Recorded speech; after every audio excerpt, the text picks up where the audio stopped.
ada seseorang bermimpi ketemu beliau yang saat itu beliau sudah meninggal. Imam Asyibli dalam obrolannya dengan orang yang memimpikan dia ini bercerita, Imam Asyibli cerita, setelah beliau meninggal, kemudian Allah menyapa berfirman padaku, katanya Imam Asyibli, wahai Abu Bakar, sebab apa aku mengampunimu? Karena amal baikku, jawabnya Imam Asyibli. Imam Asyibli ini kan seorang ulama sufi, orang soleh yang tidak diragukan lagi manfaat dan kebaikannya. Jadi kalau ketika Allah tanya, kira-kira aku akan mengampunimu karena sebab apa? Jawabnya Imam Asyibli, karena amal baikku. Tapi Allah menjawab, tidak, bukan karena itu.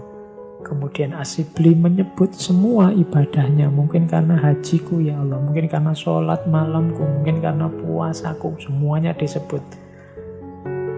Tapi Allah jawabnya tetap tidak, bukan karena itu. Terus karena apa, wahai Tuhanku?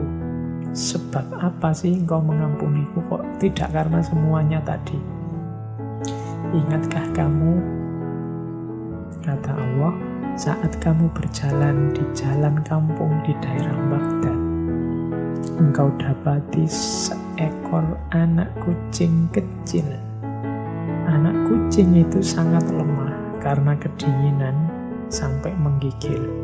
Engkau ambil anak kucing itu karena kasihan. Lalu untuk menjaganya, engkau masukkan anak kucing itu ke dalam kantong yang engkau bawa. Iya, hamba ingat. Itu katanya Imam Asyibli, ini yang pernah beliau lakukan. Karena rasa kasihmu kepada anak kucing itulah, maka aku merahmatimu. Kalau tadi Imam Ghazali kasih sayangnya pada lalat, Imam Asyibli kasih sayangnya pada anak kucing. Ini pelajarannya sama. Cinta dan kasih sayang kita pada makhluknya Allah akan mengundang rahmat dan kasih sayangnya Allah kepada kita. Masih ada cerita yang saya bawa lagi ini dari seorang sufi di Nashihul Ibad juga, tentang seorang sufi namanya Abu Ali Syakik bin Ibrahim Al-Balkhi, atau orang sering menyebut nama beliau Syakik Al-Balkhi. Syakik Al-Balkhi ini putranya konglomerat, dia juga seorang bisnismen. Tapi suatu ketika beliau ini melihat seorang budak di zaman paceklik. Zaman paceklik itu berarti zaman susah, semua orang mengeluh.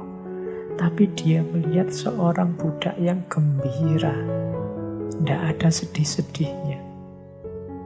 Sedang krisis, sedang resesi ekonomi, semua orang gelisah galau.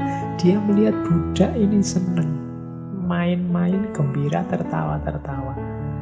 Nah, Syakik ini yang juga sedang galau karena dia bisnisnya juga terancam, terus tanya pada budak ini, kenapa engkau bisa tampak semangat gembira?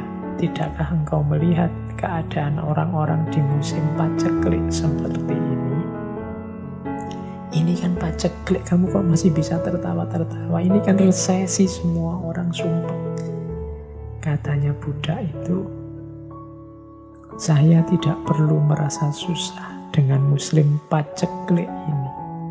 Karena Tuhan saya mempunyai ladang yang bebas untuk kami ambil apa saja yang kami butuhkan.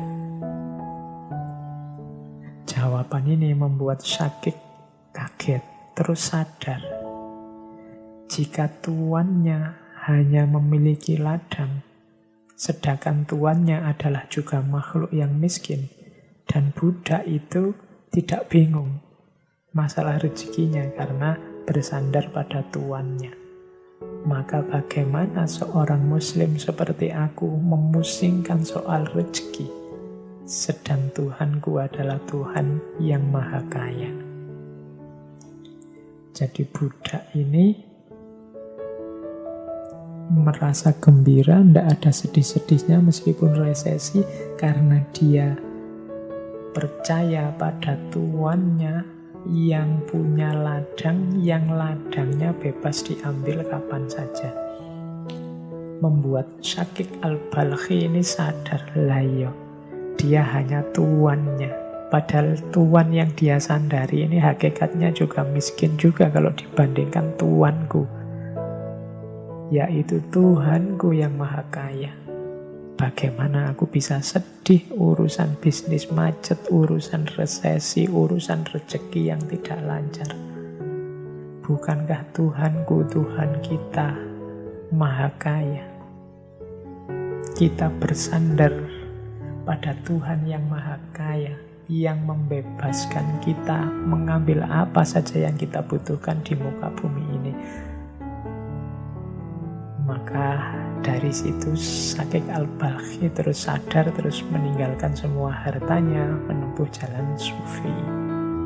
Karena dia sekarang sadar sandarannya adalah Tuhan yang maha kaya.